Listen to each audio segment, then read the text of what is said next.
ગુજરાત રાજ્યમાં રાજ્યસભાની 4 બેઠકો ઉપર ચૂંટણી થનાર છે। પહેલી વખત કદાચ એવું બનશે કે કોંગ્રેસ પાસે એક પણ સીટ નહીં વધે। જી હા, રાજ્યસભામાં કોંગ્રેસ હારશે તે નક્કી છે, કારણ કે તેનું ગણિત ભારતીય જનતા પાર્ટી ગુજરાત પાસે છે। આપને જણાવી દઈએ કે વિધાનસભામાં જે રીતના ભારતીય જનતા પાર્ટીની બહુમતી છે તેની ઉપરથી ભાજપે આ ગણિતનો સરવાળો કર્યો છે અને આ સરવાળામાં જો બરાબર જોવા જઈએ તો આવનારી 4 રાજ્યસભાની બેઠકો ઉપર ભાજપના ઉમેદવારો બિનહરીફ થાય તેવી સંભાવના છે। આ ચાર સીટો ઉપર ભાજપ નવા 4 ચહેરાને ઉતારે તેવી શક્યતા છે। તેમાં એક મહિલા ઉમેદવાર પણ ભાજપ ઉતારે તેવી સંભાવના સામે આવી રહી છે।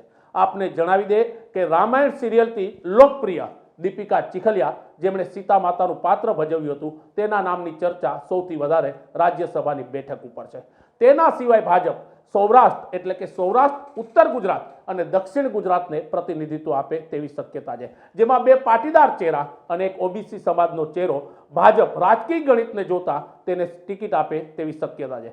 પણ કોંગ્રેસની સ્થિતિ એવી બની છે પ્રથમ વખત કે તેની પાસે ઉમેદવારને ઊભા રાખવા માટે જે સંખ્યાબળ જોઈએ મતોનું, તે સંખ્યાબળ નથી। એટલે કે કોંગ્રેસ આ રાજ્યસભાની ચૂંટણીમાં પોતાનો ઉમેદવાર ઊભો પણ રાખે પણ તેની પાસે તે એટલા મત પણ નથી કે તેના ઉમેદવારને તે જીતાડી શકે, કારણ કે કોંગ્રેસના અનેક ધારાસભ્યો પૂર્વ ધારાસભ્ય બની ચૂક્યા છે અને તેમણે હવે ભાજપના કમલમમાં કેસરીયો કેસ ધારણ કર્યો છે। એટલે કે તે જગ્યાએ હવે ફરી એકવાર પેટા ચૂંટણી થશે। એટલે ભાજપનું જે ગણિત છે તે પરફેક્ટ છે।